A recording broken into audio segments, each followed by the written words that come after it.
por detrás dos muros? Como é que é essa vida? Tenho uma atuação muito presente no sistema prisional, no feminino principalmente. A dificuldade, eu acredito que ainda seja maior no feminino. No complexo masculino, a gente tem um índice de visitas gigantesco. Familiares, esposas vão visitar. No feminino, não. 65% entraram por tráfico de drogas ou por roubo. A encarcerada, a interna que é mãe. Isso causa um prejuízo. Com quem essas crianças vão ficar? Com a ausência da mãe, e tem toda essa questão. Mas é uma ferida que ultrapassa gerações. Mas eu trabalho também para devolver à sociedade uma pessoa que ofereça menos risco. Porque a nossa luta é essa. Sim. É devolver essa pessoa melhor. É nisso que eu trabalho.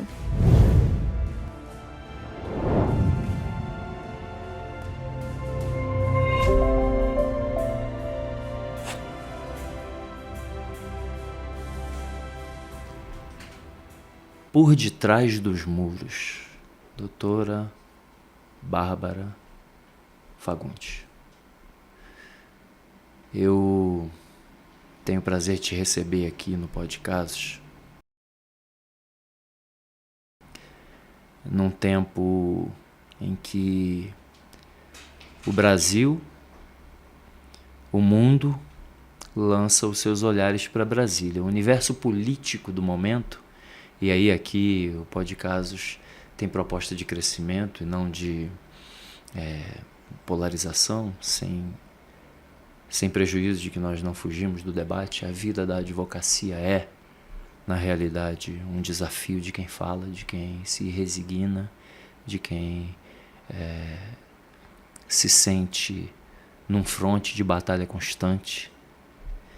E falar sobre esse tema, que não é um tema obscuro, mas por um outro lado também não é compreendido.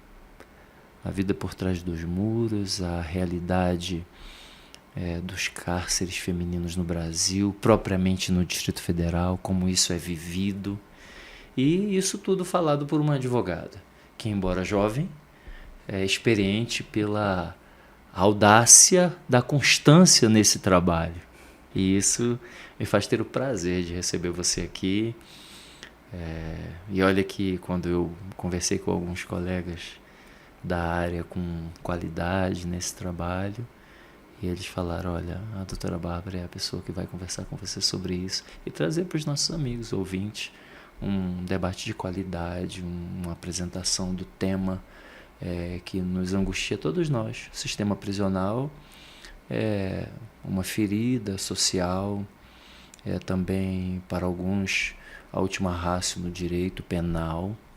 Falar sobre a execução, a prática, o cárcere feminino, as circunstâncias, os avanços, os defeitos, as necessidades de correção, a participação do advogado na defesa das prerrogativas, essa interlocução entre o advogado, a família, né, de cada uma das mulheres que enfrentam, né, por suas peculiaridades. Falar sobre aquilo, a cifra negra daquelas realidades que não chegam.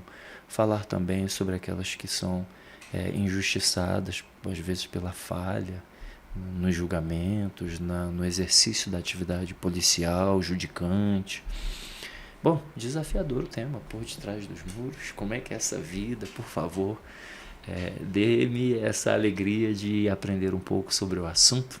Fale sobre você, né? Advogada especializada em direito penal, processo penal, com as suas peculiaridades. Conta pra gente sobre você, doutora Bárbara.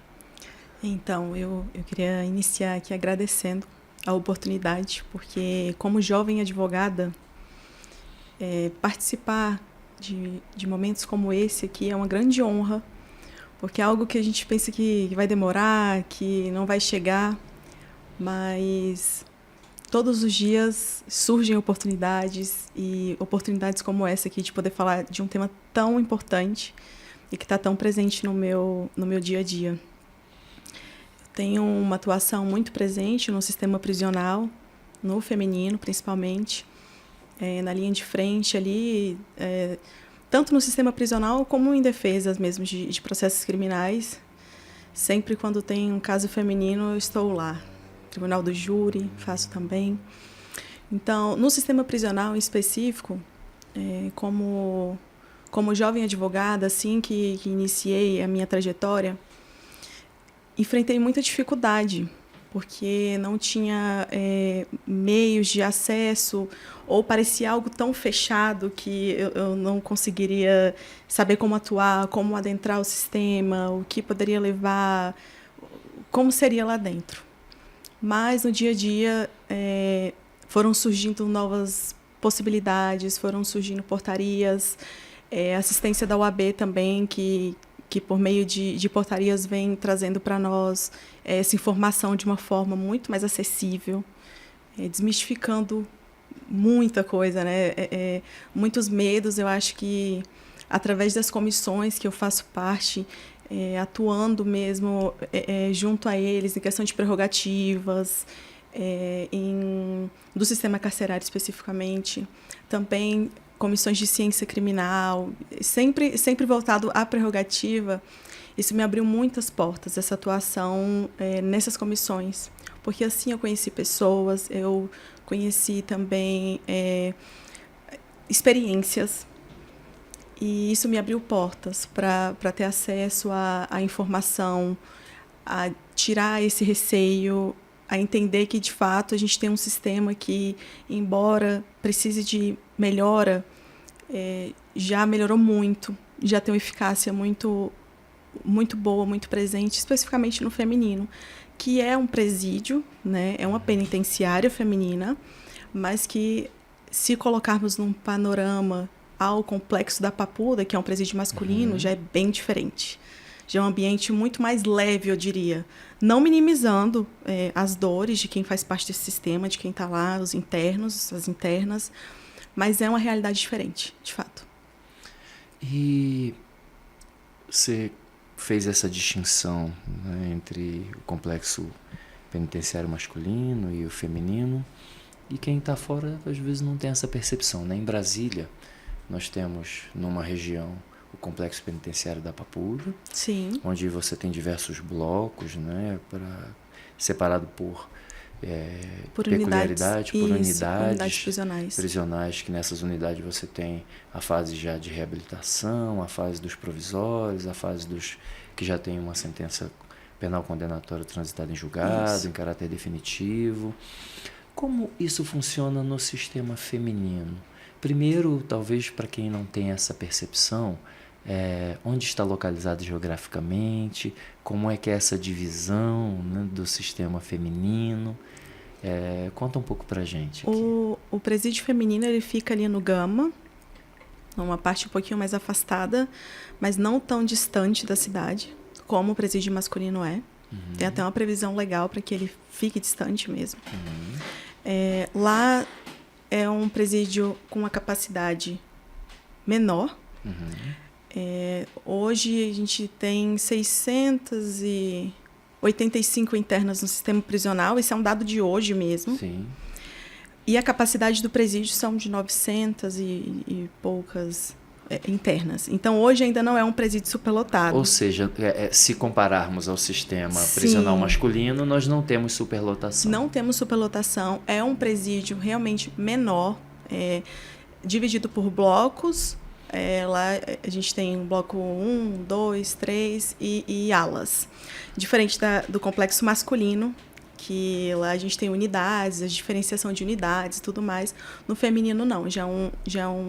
Tem uma capacidade menor, tem menos internas, não está superlotado, a realidade é bem diferente um do outro. Isso possivelmente faz com que as peculiaridades do sistema, por causa dessa não superlotação, atenda melhor algumas realidades, né? Saúde, alimentação. Isso é menos complexo? Como isso funciona?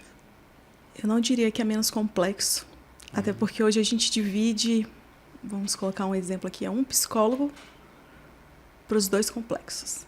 Então, a gente não... Para o masculino e o feminino? Feminino, isso. Um psicólogo para os dois. Uma população grande. 14 mil, 15 mil internas. Então, assim,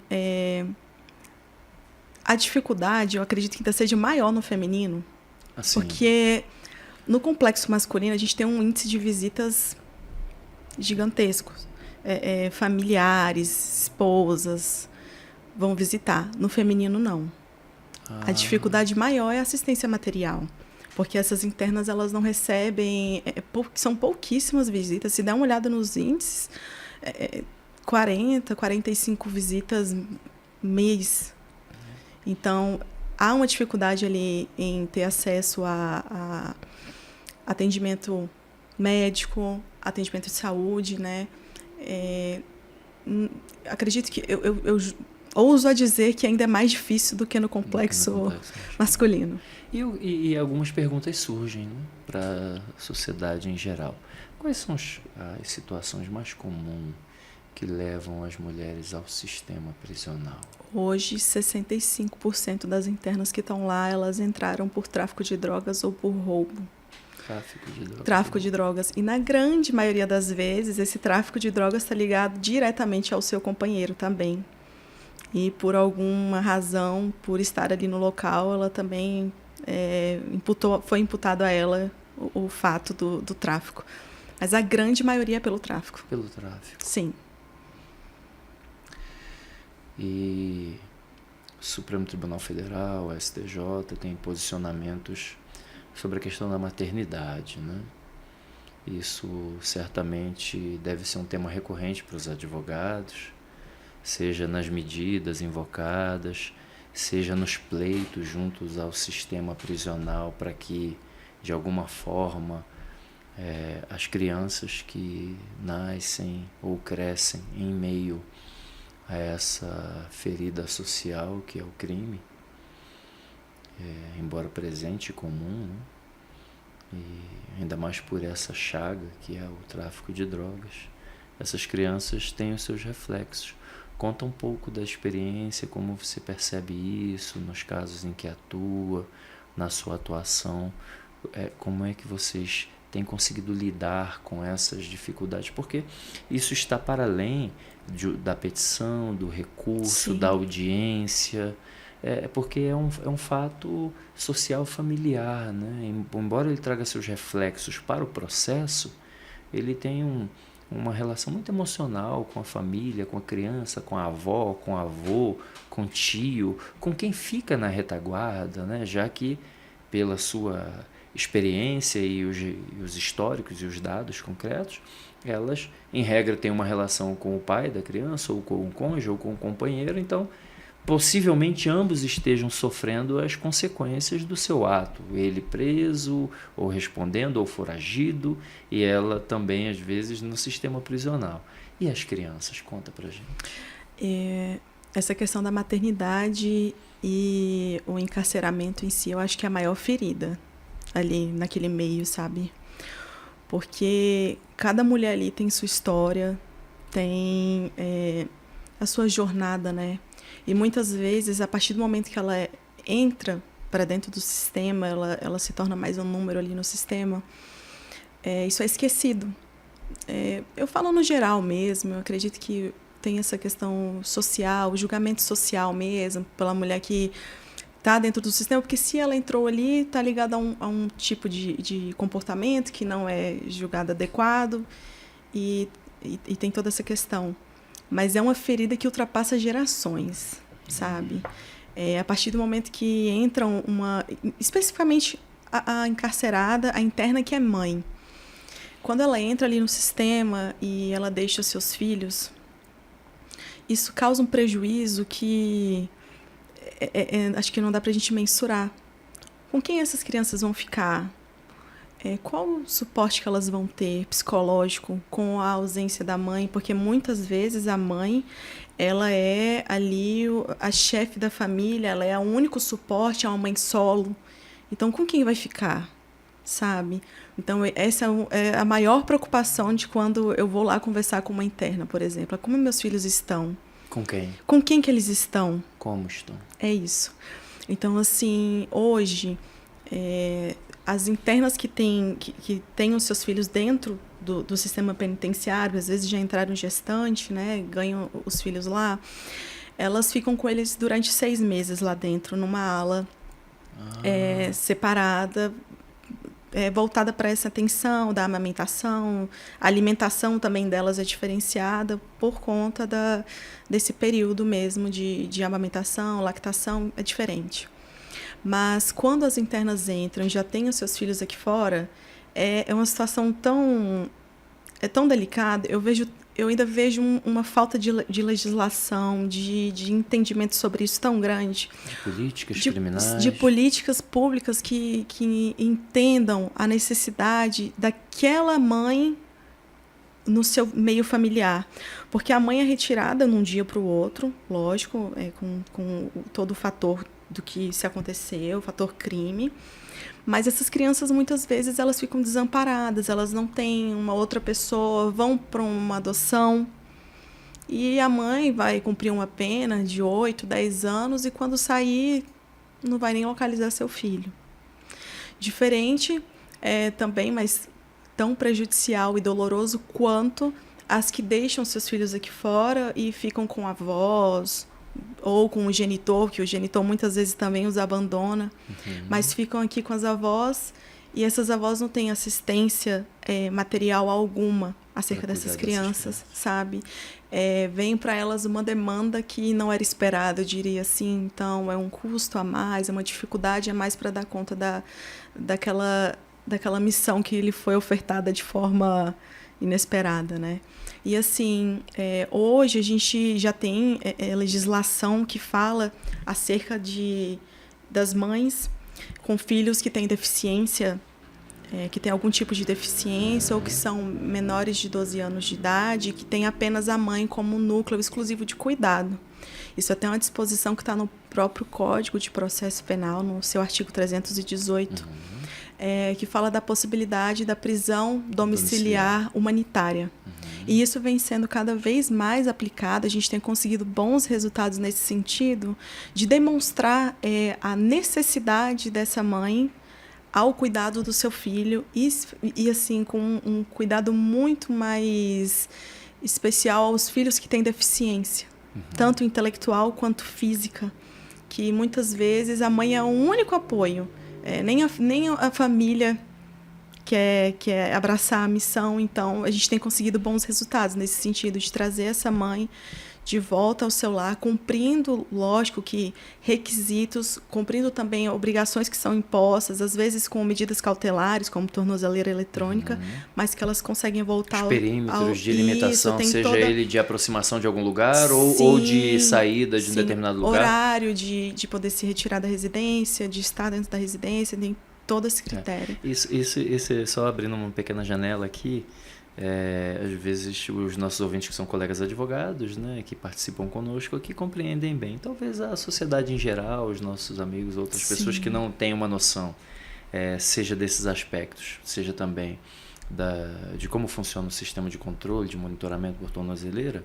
Ele tem, dentre outras funções, né, embora eu não seja um especialista nisso, mas ele tem um sistema dúplice. Ou você está proibido de se aproximar de algum lugar, ou você está proibido de sair de algum lugar, né? Então tem um sistema que controla esse raio de ação, de que você fica limitado em tempo real, né? Ele dispara, né? Sim. Ou você, se você sair daquele grande eixo, ou se você se aproximar de algum lugar que talvez fosse o foco de onde se comercializava droga, onde fosse o ponto de alguma questão, né? Já que o tráfico é a grande incidência, né? Desses e é muito eficaz, viu? Muito eficaz, porque ele mostra em tempo real a localização daquele indivíduo. Quando você sai da zona que foi liberada ali do perímetro, começa a apitar, não para mais. Tem também a questão do carregamento que tem que ser feito todas as noites. Então, isso também, eles têm acesso em tempo real até a carga que tem na tornozeleira, em que horas ela foi colocada para carregar, que horas que tirou do carregador. Ou seja, o sistema de monitoramento é uma tentativa com grande índice de controle, né, do Estado, muito embora proteja a criança, possibilite a mãe estar dentro do seu contexto do lar ali para que essa criança não fique abandonada. Mas, por um outro lado, também evita que o Estado sofra as consequências daquela liberdade não controlada. Não, sim, e eu te falo que a tornozeleira ela é um benefício que com certeza é muito melhor que o cárcere. E que a pessoa que sai com a tornozeleira, na maioria das vezes, ela sai muito feliz, mesmo sabendo que está sendo monitorada.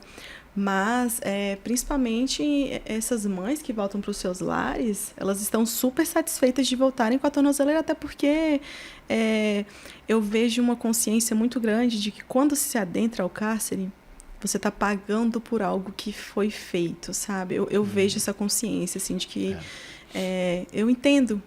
Eu entendo por que isso está acontecendo, ainda que por questão religiosa, sim, por algo, se abraçam em alguma possibilidade para poder compreender aquele momento ali. Sem que a gente pense em estatística, né?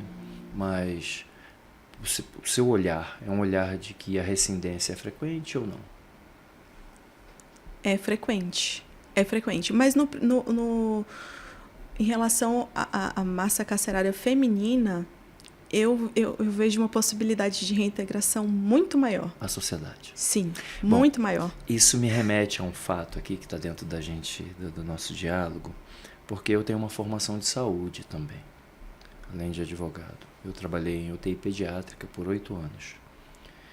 E sou pai. Meu olhar para as crianças é um olhar de quem também tem muito presente a criança que envelheceu um pouco, que sou eu. E como a gente vive numa sociedade em que você tem, por um lado, a indignação muito grande das pessoas que trabalham, que vivem, que têm seus bens, que têm seus filhos, e sofrem as consequências de uma criminalidade crescente, isso gera uma indignação social que olha para o crime, para as mulheres, para os seus companheiros, sobretudo no tráfico, com um caráter punitivista que precisa ser levado a efeito. Não é possível que uma pessoa que viva do tráfico coloque em risco a vida de famílias que vivem dedicadas aos seus trabalhos, às suas vidas, às suas realidades.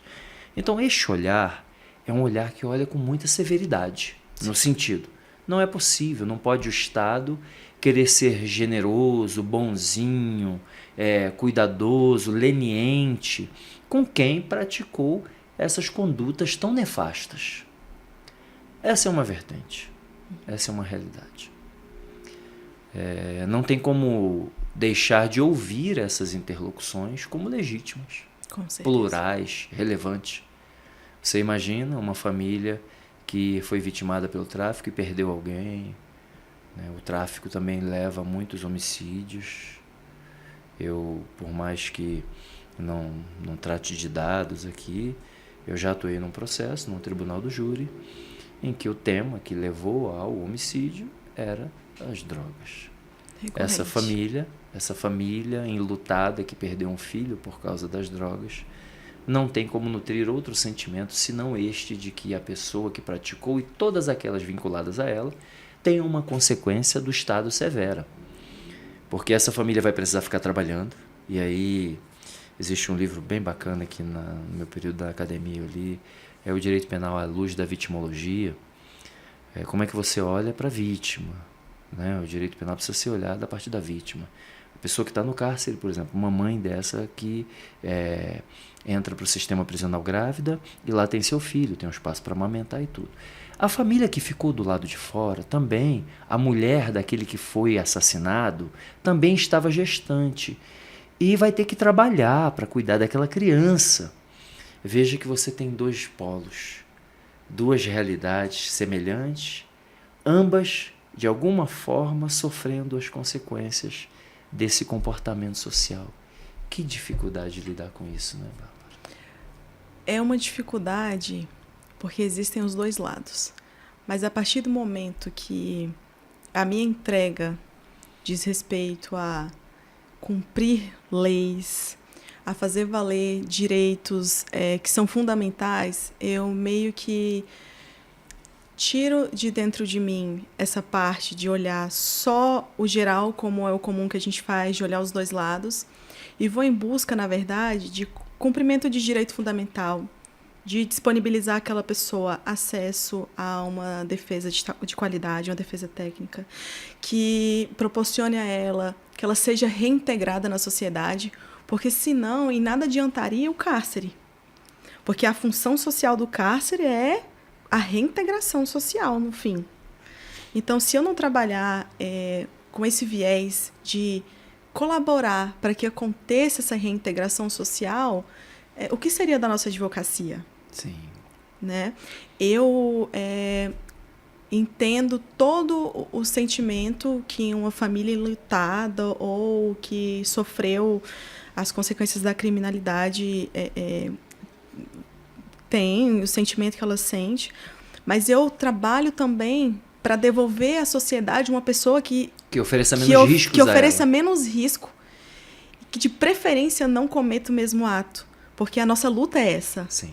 É devolver essa pessoa melhor, para que nenhuma outra família precise sentir aquilo, sabe? Aquela dor. Então, é nisso que eu trabalho. É em cuidar do próximo e, através desse cuidado, segurar a mão para a gente conseguir sair do outro lado, que é o lado da reintegração social, porque esse é um trabalho que tem que ser feito.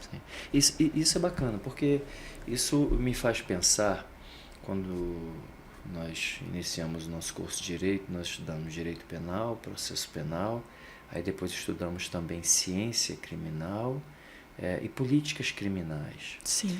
O que me parece é que uma advocacia de qualidade, seja ela na fase do processo de conhecimento, seja no momento da execução penal, ela também não está desgarrada dessa ciência criminal, né, da criminologia, ou seja, olhar para o processo não só como um resultado, como você disse, por mais que você faça uma defesa de qualidade, proteja direitos fundamentais, que o Estado cumpra os seus deveres, e aí me parece que é o que a gente costuma ouvir com frequência, né, que o direito e a justiça como um todo, e o poder judiciário, não pode, no afã de cumprir as normas e aplicar as sanções, exacerbar ou exceder naquilo em que ela se propôs, para que também não se torne um meio de inviabilizar esse retorno social.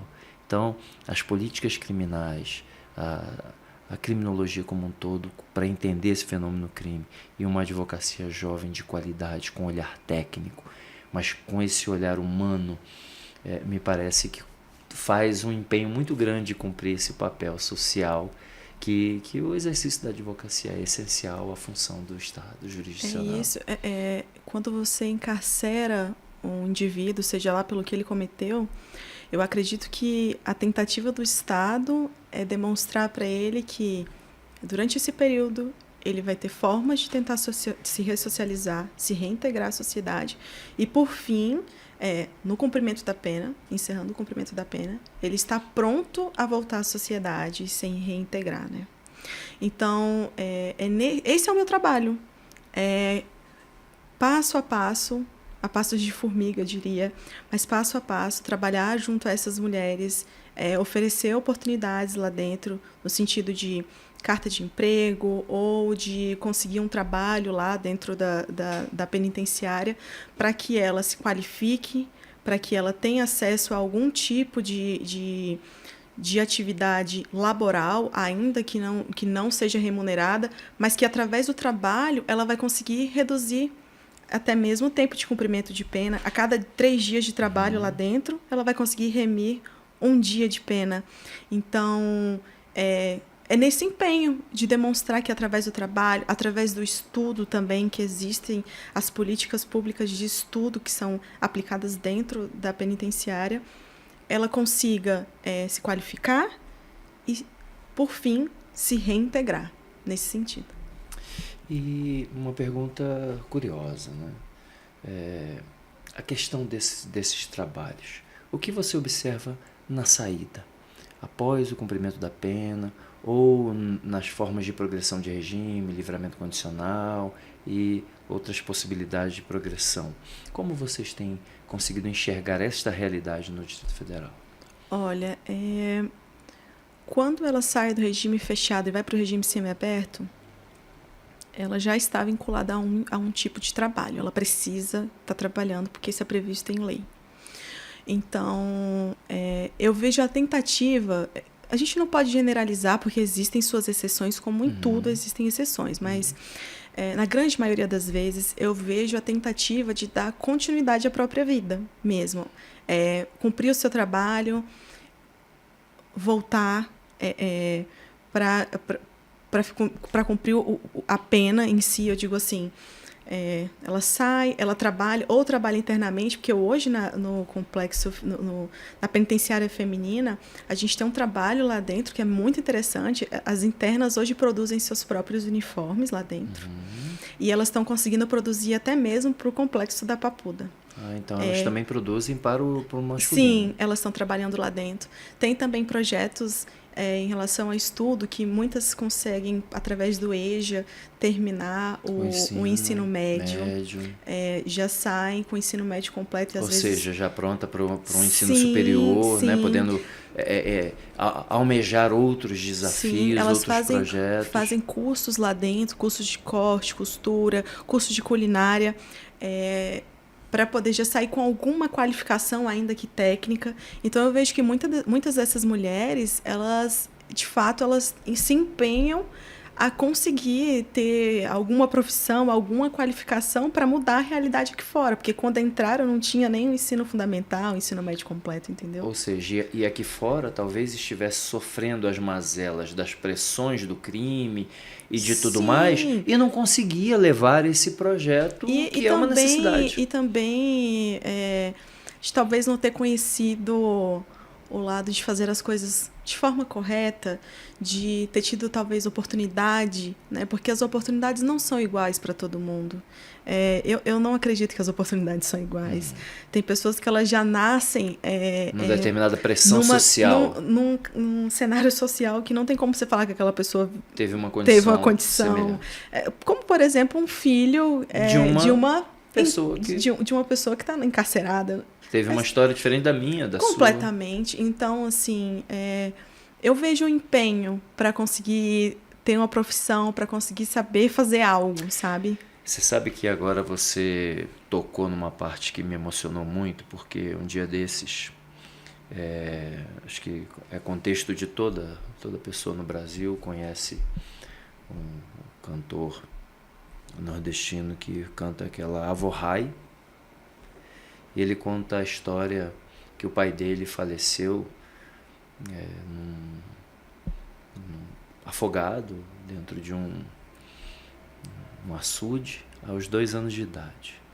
E tudo que ele conheceu sobre valores e princípios vieram por parte do avô, que foi esse Avohai, exerceu esse papel de pai. E achei muito bonito ele falando isso, né? Porque nós sabemos que numa realidade dessa em que uma mãe está encarcerada, fica uma avó, um tio, uma tia, uma irmã mais velha, sim, cuidando dessas crianças. E essa possibilidade de retorno depois dessa progressão do regime prisional, que às vezes pode durar 1 ano, 2 anos, 3 anos, 4 anos, dependendo da realidade da pena aplicada, faz com que essa criança esteja numa condição dessa desigualdade. O nosso papel aqui, meu papel, o que eu fui desafiado a partir dessas reflexões do podcast, é pensar junto com vocês, com os amigos, com os interlocutores, com a sociedade, qual é o nosso papel. E eu fico pensando qual tem sido o papel da sociedade como um todo, da iniciativa privada, o mundo empresarial, não só o poder público, mas as entidades filantrópicas, sociais, as organizações variadas. Eu sei que as entidades religiosas têm um papel presente dentro do sistema prisional, os mais variados segmentos de fé. Conta um pouco como isso também é percebido, porque essas avós precisam de ajuda, essas crianças precisam de ajuda, essas mulheres, para que consigam sair desse universo, ainda que nós sejamos bastante peremptórios em dizer, foi uma escolha, sim, ainda que a nossa convicção seja essa de que, não, ela tinha liberdade de escolher ou não isto. Por mais que um ou outro, ou nós, flexibilizemos que essa escolha pode ou não ser tão livre, mas ainda que a nossa posição seja essa, ela escolheu e deve pagar por isto. Certamente até estas compreensões vão dizer que não querem que ela saia de lá e ofereça os mesmos riscos à sociedade. Que as suas crianças que ficaram, os avós que ficaram, recebam algum tipo de possibilidade de participar de uma sociedade um pouco mais justa, solidária e igualitária. Eu vou contar uma pequena história para lhe dar a liberdade de pensar nela e contar para a gente o que você tem visto. Eu atuei num tribunal do júri e o meu cliente teve uma condenação. A condenação foi inferior àquela que seria uma pena tão grave diante do ato que ele cometeu. Quando ele começou a cumprir a pena e já preenchia os requisitos dentro do período para o trabalho externo, eu fui falar porque ele era um empregado de uma empresa há mais de 25 anos, quando ele cometeu esse crime. E eu fui conversar com o empregador dele, porque nós conhecemos os reflexos do crime na esfera trabalhista. E a legislação trabalhista diz que a condenação criminal transitada em julgado que importe em privação da liberdade dá a liberdade do empregador de dar a demissão por justa causa.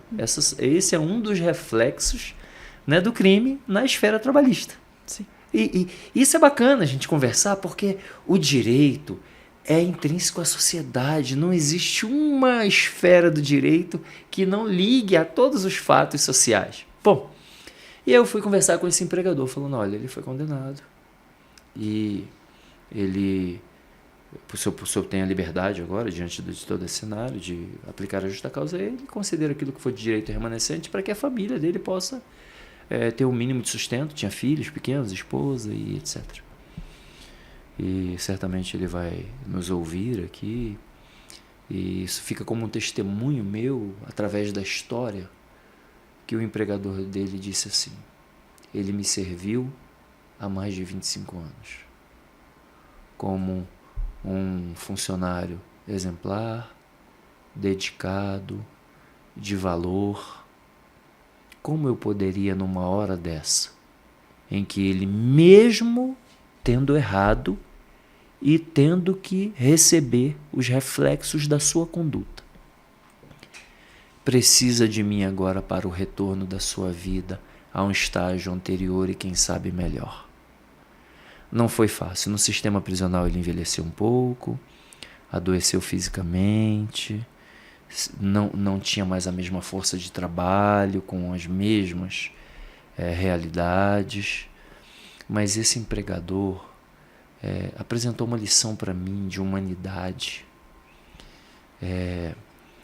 e de esperança no ser humano.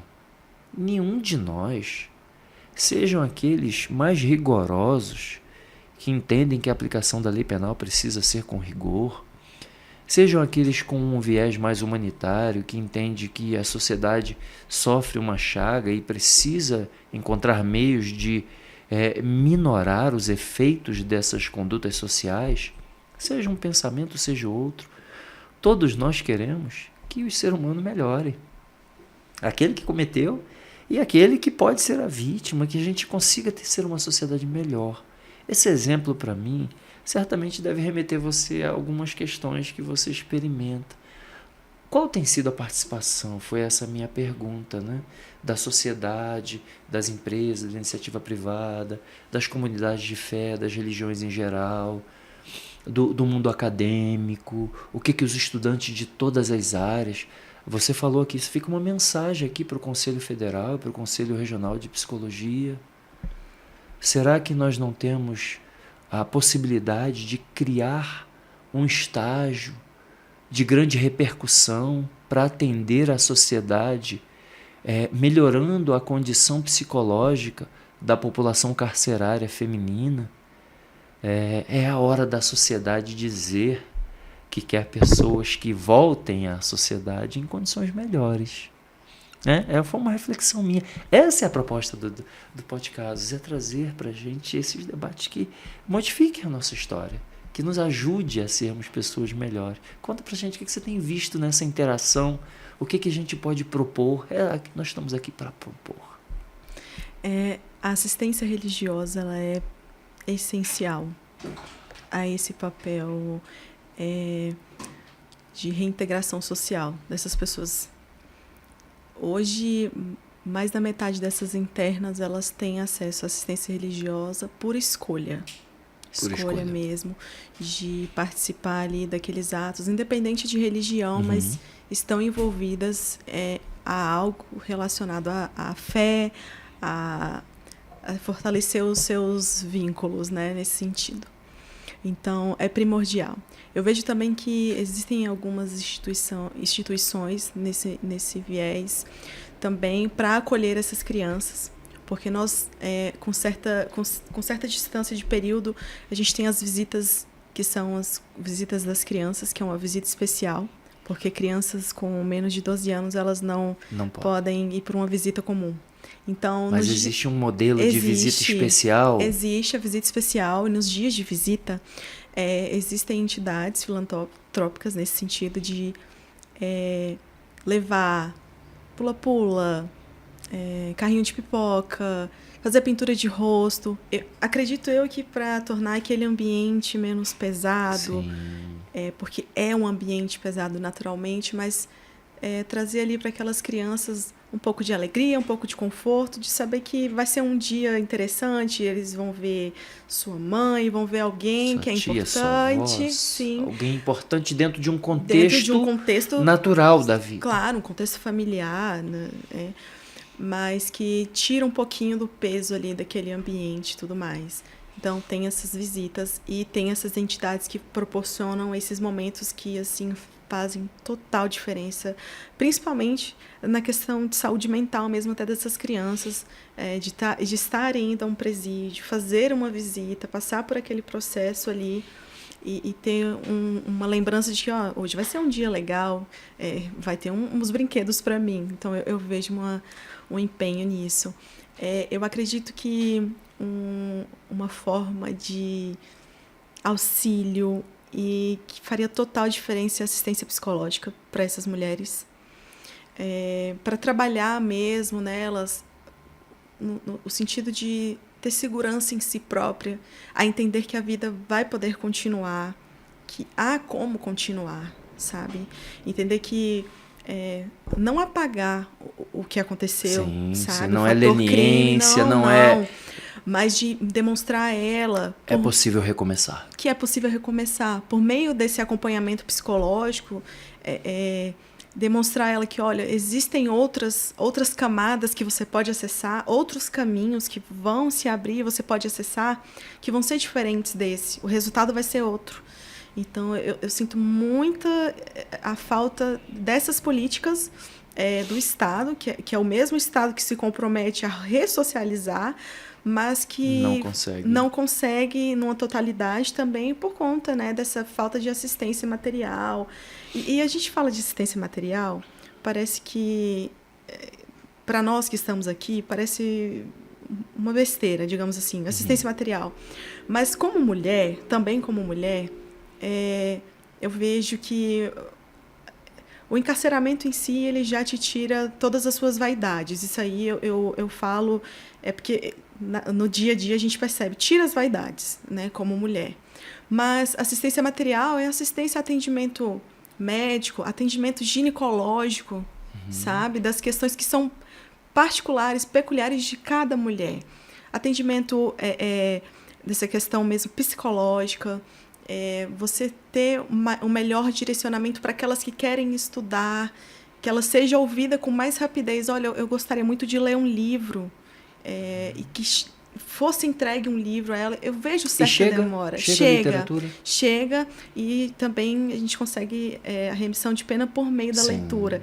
Então, até acompanho um caso bem específico de uma cliente minha que ela está encarcerada, com 65 anos de idade hoje, e nesse tempo que ela está lá, que é cerca de 1 ano, ela já leu 7 ou 8 livros de literatura, já fez, eles passam por uma prova para poder, como se fosse uma dissertação daquele livro, para comprovar a veracidade e dar a remissão de pena. Não é algo só eu li e vou receber a remissão. Ou seja, é preciso demonstrar que houve aquela leitura. Sim, e eu vejo ela com 65 anos de idade hoje, lendo esse quantitativo de livros, fazendo esses resumos e recebendo a remissão de pena pela leitura. Então, assim, funciona, sabe? É uma forma de... A leitura, a educação, ela salva. A educação, ela nos tira de lugares e nos coloca em lugares que a gente não imagina, sabe? Você poder ter acesso a uma leitura, você não está trabalhando só aquilo ali, você está lendo, você está aprendendo vocabulário, você está aprendendo a falar melhor, se comunicar melhor. Então, eu penso que a implantação efetiva dessas políticas faria total diferença nesse caráter de ressocialização. Total. Sim.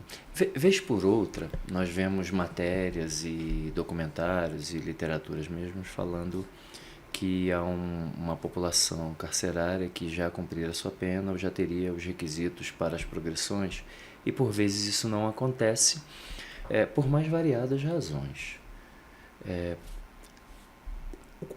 A quantidade de advogados que efetivamente têm compreensão da execução penal, e não propriamente do processo penal de conhecimento, e que atuam efetivamente, participando criativamente, construtivamente, ajudando a pensar, criar essas pontes.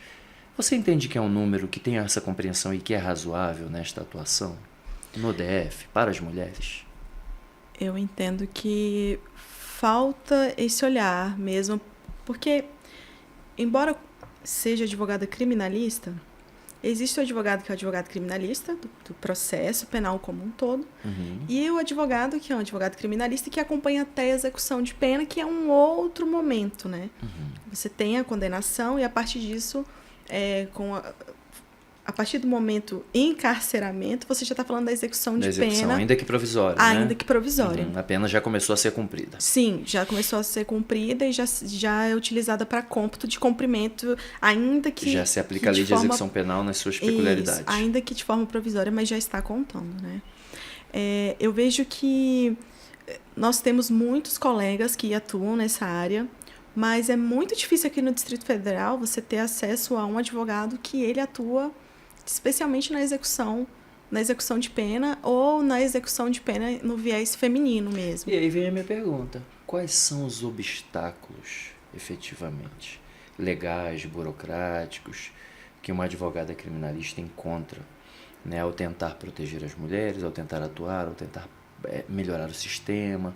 Eu deduzo que talvez um público dessa magnitude, predominantemente do tráfico, grande parte tem as suas dificuldades de ter um advogado privado também, por causa do custo. A necessidade do advogado ter sua remuneração para o efetivo trabalho e, por vezes, me faz compreender aquele reflexo que, se a pessoa não tem sequer uma quantidade de visitas e de apoio, o cárcere se torna um sistema quase que de abandono, né, em certa medida. Eu deduzo que a questão econômica seja um obstáculo à boa assistência, não que falta estímulo da boa assistência, porque também falta recurso, e aí, ou talvez vice-versa, nesse sentido.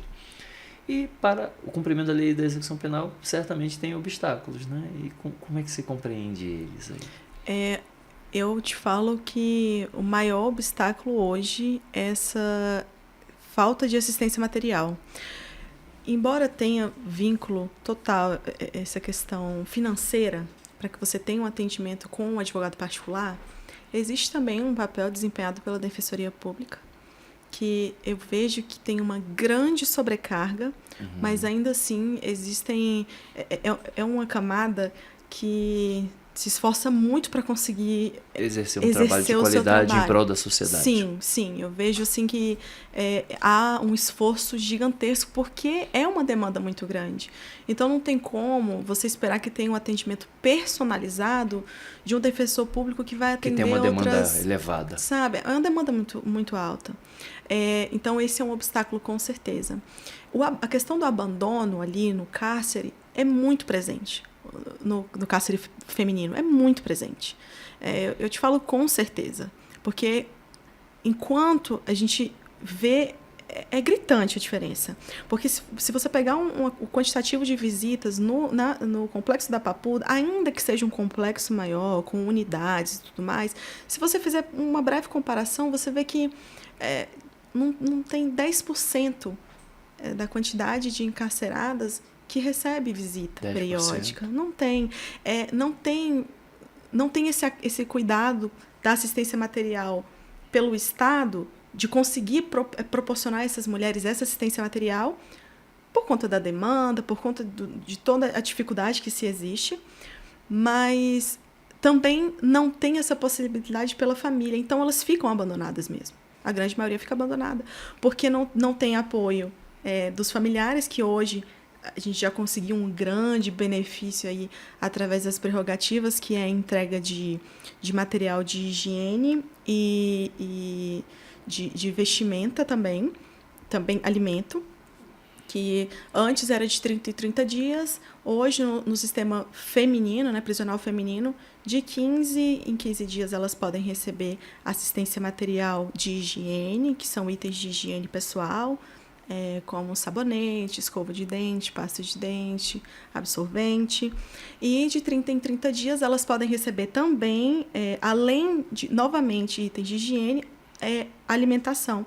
Porque hoje a gente já tem isso também estruturado em uma portaria mesmo. A portaria, que é a número 80 da SEAP, ela trata dos itens que podem ser e podem adentrar o sistema prisional, particularmente o feminino, também o masculino, mas tem a diferenciação dos dois, o que pode ter acesso, o que pode entrar, o que não pode, mas hoje já está regulamentado. Então, se por uma assistência de um advogado particular, se todas elas tivessem esse acesso, eu diria que de 15 em 15 dias ela teria esses itens de higiene que são essenciais aos nossos cuidados como mulher. Eu digo, embora existam projetos também nesse sentido, até mesmo tem uma lei dessa questão menstrual, que elas têm acesso a receber absorventes do governo, porque é uma legislação, mas não acontece nessa proporção, né, que é a lei da dignidade menstrual, mas elas não têm acesso nessa proporção, mas tem esse ponto de poder receber de familiares ou do advogado, né, porque as visitas acontecem de 15 em 15 dias de familiares, mas como a maioria não recebe visita de familiares, se por um advogado, elas também receberiam com essa mesma periodicidade. Então, num contexto perfeito, acho que mudaria muito a realidade de muitas ali dentro que sofrem com esse abandono, sabe? Eu fico tentando imaginar e pensar, me parece que é um índice tão baixo de presença familiar e de suporte, e talvez até porque as famílias acabem enxergando esse fenômeno, seja pelos obstáculos que cada uma delas enfrentem, né? Ou talvez também pela reprobabilidade da conduta, alguns, né? Então, olha, se a pessoa escolher um caminho errado, eu vou permitir que ela sofra as consequências da sua escolha. Sim. Por um outro lado, também é possível que haja um novo olhar, falando, olha, a pessoa fez uma escolha errada, e será que eu posso ajudá-la a rever a sua conduta, né? Não é fácil pensarmos nisso como um fenômeno e como consequência disso. Eu fico pensando como aconselhar novos advogados a enfrentar esse universo, né? Um advogado que já está dentro desse contexto e vivendo essa experiência, o papel dessa advocacia, das prerrogativas que fazem essas interlocuções, não só no sentido de lutar pelas portarias, pelas realizações, fazer a interlocução com a direção do sistema, com o próprio juízo da execução.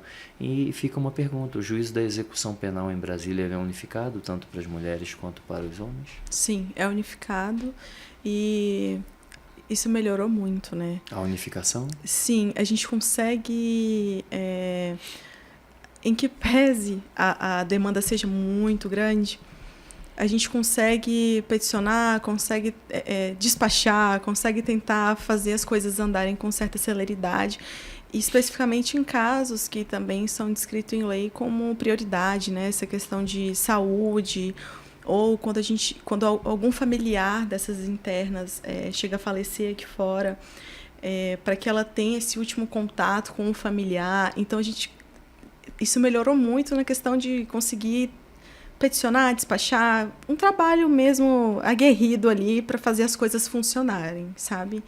Então, existe sim, é um unificado sim. Bom, dá conselho para os nossos colegas, os novos advogados, aqueles que estão se formando, aqueles que já estão iniciando e não tinham um olhar sobre a execução penal, que não enxergavam ainda essa realidade feminina, essas peculiaridades por trás desses muros. O que você traz pra gente de coisa? O que eu posso falar aos colegas que estão chegando ou que pretendem, né, seguir essa profissão é que nós enxergamos possibilidades onde ninguém mais vê. É um trabalho muito humanizado mesmo, é você se despir de toda a sua vaidade em prol de entender que pode acontecer uma melhora, sim.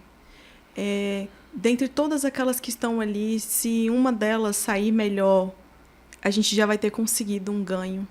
Então, correr atrás de forma muito forte, assim, de aprender, de se qualificar, de pesquisar possibilidades, de entender que você está lidando ali com um ser humano, independente do ato, do fato, mas que é um ser humano que precisa de atenção e que a nossa maior luta é conseguir devolver esse ser humano para a sociedade e, de alguma forma, essa pessoa se tornar melhor.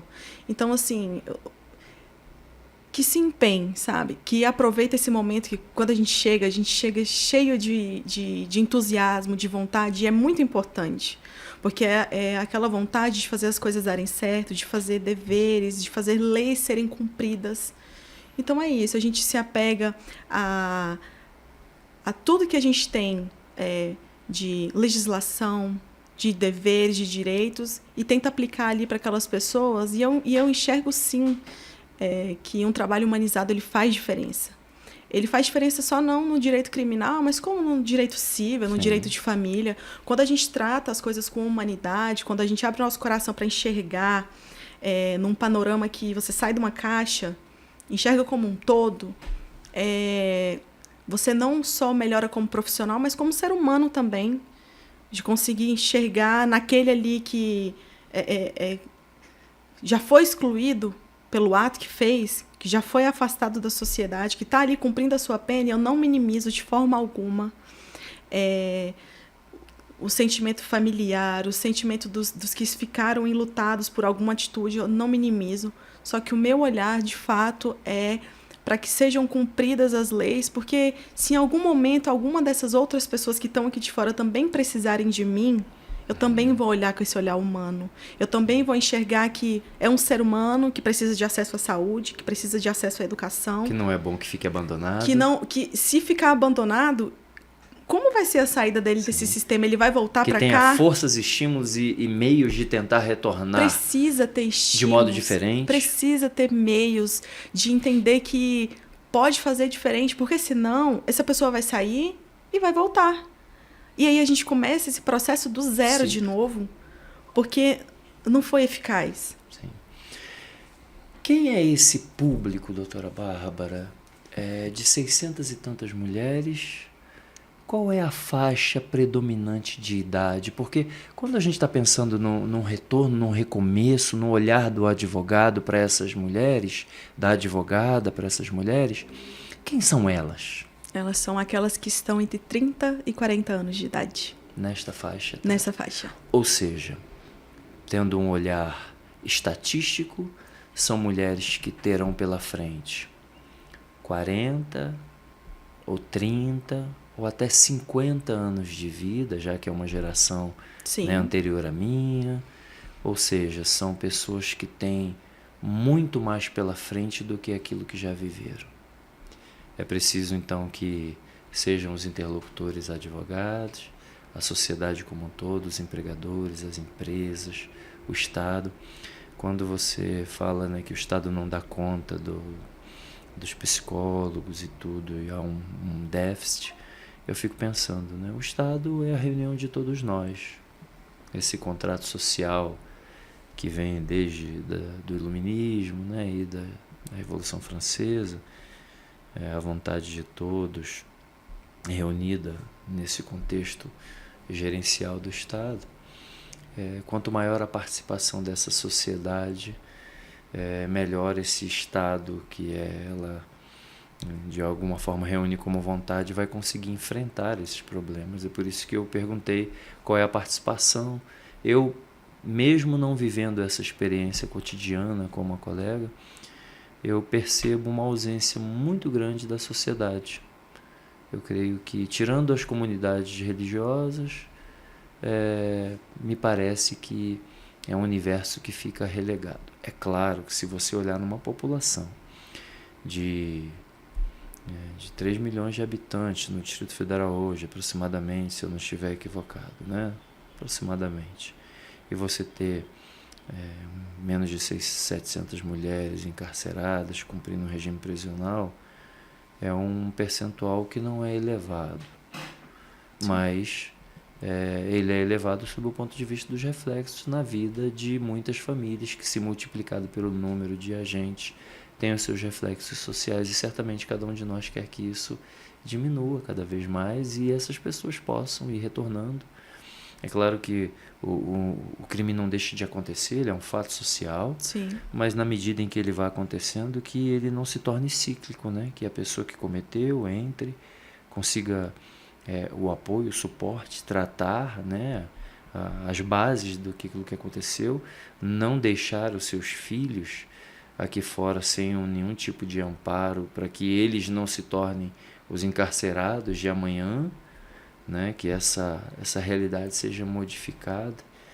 E eu vejo com muita alegria e com muita satisfação aprender um pouco, compreender um pouco desse universo da execução penal, né, e da participação no cárcere feminino no Distrito Federal. Bom, eu queria que você se despedisse com um desejo de retorno já, da gente entrar em outras searas mais detalhadas, né? Sua mensagem final sobre o sistema prisional humanizado, o papel dessa sociedade, da advocacia, suas reflexões sobre essa reinserção, tudo que a gente conversou aqui, o momento da gente dar uma mensagem de esperança e renovação para que a gente siga nesse caminhar. O que eu tenho a dizer é que, se nos unirmos como um todo, eu digo, enquanto sociedade, enquanto advogado, um ótimo trabalho a gente pode fazer. Um trabalho de reinserção social, um trabalho de melhora de índices, de estatísticas, mas num todo, né? É uma causa que precisa de todos nós, que aflige muito a nossa realidade, porque nos traz a sentimentos, nos aproxima de sentimentos que a gente não gosta, que é o sentimento do medo, da rejeição, do abandono. Então, assim, eu acredito que, de forma concreta, se tivéssemos políticas públicas, ainda mais políticas públicas, porque nós temos, mas se tivéssemos ainda mais acesso, se fosse possível que essas internas tivessem ainda mais acesso a políticas públicas de profissionalização, de estudo, nós teríamos mentes que iriam se abrir às possibilidades de entender que vou me qualificar para construir o meu futuro lá fora, porque eu tenho um filho que me espera, ou tenho uma família que não desistiu de mim e que eles estão acreditando que eu vou sair daqui melhor. Porque tem também esse sentimento, né? Tem uma família que está te esperando. Retribuir de modo oposto. Sim, tem uma família que te espera, que ainda com o seu erro, eles não te abandonaram. Então, não os decepcione. Não se decepcione mais uma vez. Então, eu acredito que essa união, ela faria diferença, ela fará a diferença, que eu acredito que cada vez mais a gente está caminhando para um lugar assim, onde as pessoas estão tendo acesso a essa visão por dentro dos muros ali. Isso está sendo mais divulgado, né? Ainda que não de forma benéfica, até porque eu entendo que não seja muito conveniente, mas que entendam que existem pessoas ali que também estão tentando, né? Existe um índice de pessoas que estão tentando, ainda que não a sua totalidade, mas se a gente conseguir devolver essas pessoas para a sociedade com um pensamento diferente, a gente pode viver os próximos anos aí com mais tranquilidade, ou com uma esperança maior de que os nossos filhos, né, eles vão ter acesso a um mundo melhor, eu acredito. Doutora Bárbara, muito obrigado por me ajudar a enxergar por detrás dos muros. Me ajudar a compreender que quem ficou do lado de cá dos muros também precisa desse apoio, desse suporte, que são as crianças, que são suas famílias. Foi um prazer lhe ouvir aqui sobre essa realidade. Muito nos honrou, muito certamente contribuiu para a compreensão de colegas advogadas, jovens advogadas, estudantes, sociedade como um todo.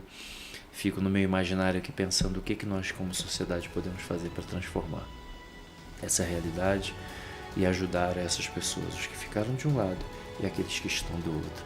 Essa metáfora nos ajuda a imaginar que de um lado ou de outro do muro, quem sabe a gente consiga derrubar essas muralhas que às vezes nos separam em busca de uma sociedade mais justa, mais livre, mais igualitária. É isso. Foi uma honra te receber aqui. Muito obrigado. Muito obrigada, viu?